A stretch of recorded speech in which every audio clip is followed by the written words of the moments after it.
दोस्तों नमस्कार। आज की कहानी है बहू ने सिखाया सास को सबक। कुछ समय पहले ही सारिका जी के बेटे राहुल के साथ रिया की शादी हुई थी।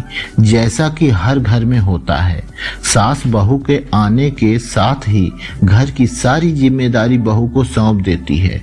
सारिका जी ने भी ऐसा ही किया। अब रिया घर के सारे काम बखूबी करने लगी थी। उसे लगता था कि वह सारिका जी को जल्दी ही खुश कर देगी, पर भला ऐसा भी कहीं होता है?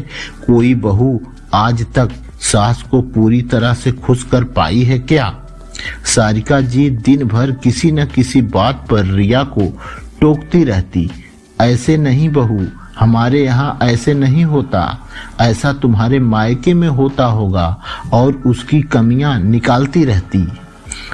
जबकि रिया पूरी कोशिश करती कि सारा काम मम्मी जी के हिसाब से हो, पर ऐसा कभी नहीं होता था और कभी रिया को बहुत बुरा लगता और वह अपने कमरे में अकेले में रोती रहती थी। और जब भी रिया किचन में खाने की तैयारी करती तो उसकी सास यही कहती, बहू खाना कम बनाना, आज मुझे ज्यादा भूख नहीं है। बेचारी रिया अपनी सास के कहे अनुसार खाना बनाती और जब खाना टेबल पर लगाती तो सारिका जी कहती, अरे बहू जल्दी से गर्मा गर्म रोटी सेक दे, बहुत जोर से भूख लगी है।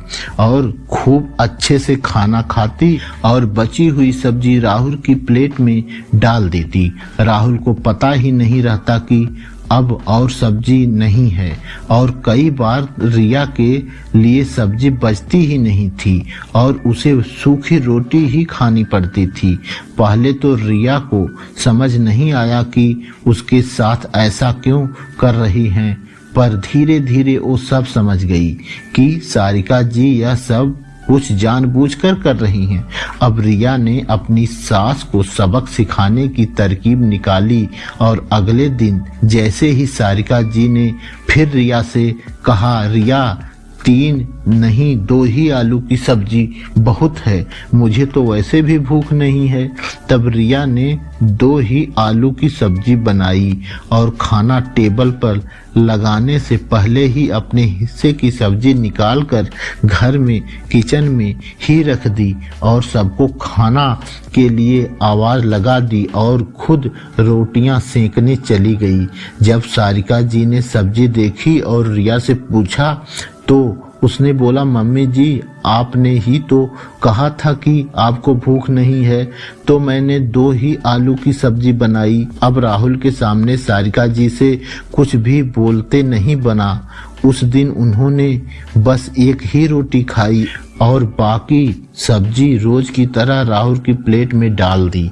सारिका जी को भूख तो लगी थी पर कुछ कह नहीं पा रही थी, और आज बहुत दिनों के बाद रिया ने अच्छे से खाना खाया। रिया की थाली में सब्जी देखकर सारिका जी सब समझ गई। खाना खाकर सब सोने चले गए और सारिका जी को आज भूख की वजह से पूरी नींद नहीं आई। उन्हें अपनी गलती का एहसास हो गया। अगले दिन से सारिका जी ने रिया को टोकना बंद कर दिया, क्योंकि उन्हें पता लग गया था कि उनकी बहू बहुत समझदार है और उन्होंने अब पूरी तरह से सारी जिम्मेदारी रिया को सौंप दी और दोनों खुशी खुशी रहने लगे। दोस्तों आज वीडियो में बस इतना ही। वीडियो को लाइक करें, शेयर करें। यदि आप चैनल पर नए हैं तो चैनल को सब्सक्राइब करें। नमस्कार।